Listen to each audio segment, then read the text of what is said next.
Telangana police officers retreat 2026 future ready police కార్యక్రమాన్ని ఏర్పాటు చేసి సుదీర్ఘంగా మీరందరు చర్చించి ఈ కార్యక్రమంలో డీజీపీ తెలంగాణ శివధర్ రెడ్డి గారు, డిపి సాబిర్ ఖాన్, శిఖా గోయల్ గారు, Telangana police academy director DGP Abhilash అబ్బేస్త్ గారు, ఇతర ఉన్నతాధికారులు తెలంగాణ రాష్ట్రంలో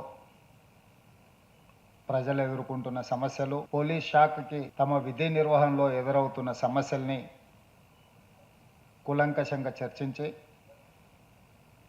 ప్రజలకు మెరుగైన సేవలు అందించడం ద్వారా పోలీస్ శాఖ యొక్క గౌరవాన్ని పెంచడానికి మీరందరు చేసిన ప్రయత్నాన్ని మనస్ఫూర్తిగా నేను అభినందిస్తున్నా.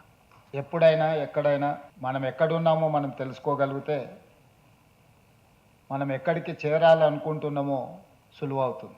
మనం ఉన్న పరిస్థితులు మనకు తెలియనప్పుడు మనం ఎక్కడికి చేరుకోవాలనుకుంటున్నామో చేరుకోవడానికి మనం ఎన్నుకుంటున్న విధానం ఏందో మనకు తెలియని గందరగోళం ఉంటుంది. అందుకే శివధర్ రెడ్డి గారు నా దృష్టికి తీసుకొచ్చి చివరగా 2002 సంవత్సరంలో ఇలాంటి రిట్రీట్ ప్రోగ్రాం చేసినాము.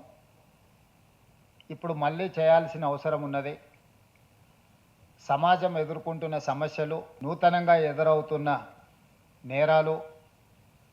నేరాల యొక్క వేగాన్ని చర్చించుకొని విశ్లేషించుకొని నూతనంగా శాఖలోకి వస్తున్న అధికారులకు అవగాహన కల్పించినప్పుడు తెలంగాణ రాష్ట్ర ప్రభుత్వము మిగతా రాష్ట్రాలకు ఆదర్శంగా నిలబడుతుంది అని చెప్పి శివధర్ రెడ్డి గారు నా దృష్టికి తీసుకురావడం జరిగింది.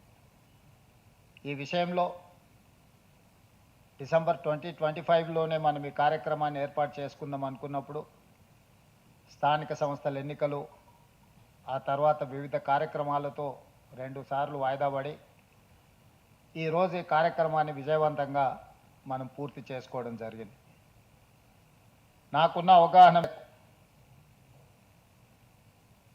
challenges are 2 verticals. One is technical challenge, the other one is adaptive challenge. Technical ఛాలెంజ్ని అర్థం చేసుకోవాలి, పరిష్కరించాలి అంటే resources, time, these 2 are main ingredients. Technical ఛాలెంజెస్ని పరిష్కరించుకోవడానికి మనకు రిసోర్సెస్, సమయాన్ని కేటాయిస్తే ఆ సమస్యను పరిష్కరించుకోవచ్చు.